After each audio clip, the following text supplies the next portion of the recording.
So giving away too much. I want to talk about this one major core pattern that takes us away from alignment, giving away too much. Anybody resonate with that?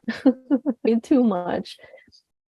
Giving away too much is when we have excessive anticipation of another person's needs. When we are growing up, we may have been having certain caregiver or parents in our life where they were trying to get their needs met through us, and they were relying on us to make them happy and make them feel safe. And as a result, we learn as children that we need to fulfill other people's needs of us. And the anticipation part is where we feel anxiety and overwhelmed. Anticipation is where, if we were not able to fulfill somebody's expectations or needs of us, there would be consequences, such as mom getting mad, dad saying, "Why are you being lazy?" Judgments. So in order for the child to avoid punishment or negative consequences and judgments, we as children learn to have anticipation anxiety. Anticipation. We will actually, before this request from the caregiver or the family member or the sister or the sibling, before they even request us, "Hey, Rameet, I need this from you. I need this from you," we will literally modify and change ourselves to try to meet a need that we think they may have, so that we avoid punishment and pain.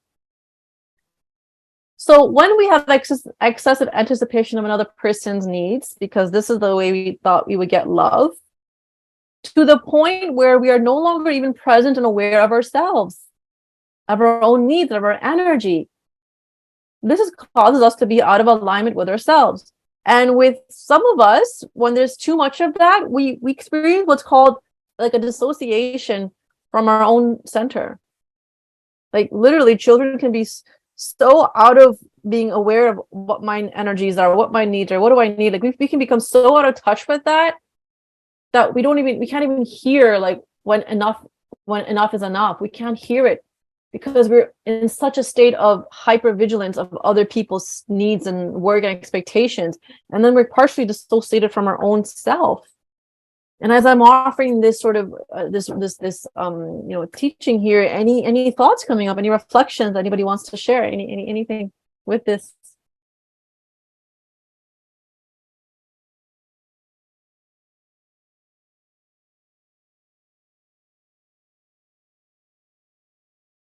Yes, we have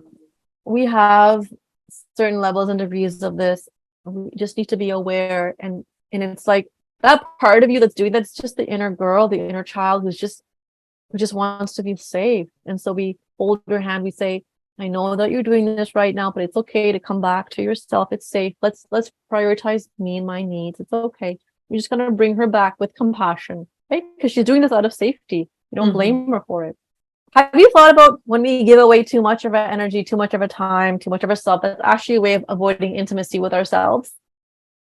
When I heard and learned about this wisdom, I was blown away.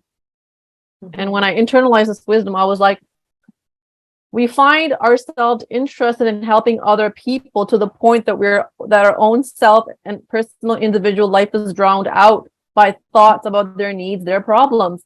This is a way of avoiding ourselves. And back in the day when I was in these relationships, I would find that sometimes being in relationships was a way that I was avoiding myself. Chasing was a way of me avoiding intimacy with myself. So we avoid intimacy with ourselves when we plug into another person's world, give them our resources, and start engaging in their energy in their world. We are no longer the center of our own awareness. Now, with children, yes, I understand that we have to love them and support them, but sometimes we do it excessively. We can still support children and love them without being lost in their world. We still need a certain level of our individual attention to ourselves. And when we do that, we can be of better service to our children and our loved ones. So when we are no longer having our awareness on ourselves, i.e., I am the center of my own universe, I am the center of my own universe. When we kind of lose sight of that and we make everything else the center of our own universe because our mind is centered around that, this is can be like an addictive pattern. And that's, again, avoiding intimacy with ourselves. Intimacy being, am I in touch with my own self? Can I stay here with me? Any thoughts or reflections as I offer that? Out of our own center, because our attention is hooked into and attached to other people's worlds, ideas, needs, expectations. Why do we do this? Childhood patterns, right?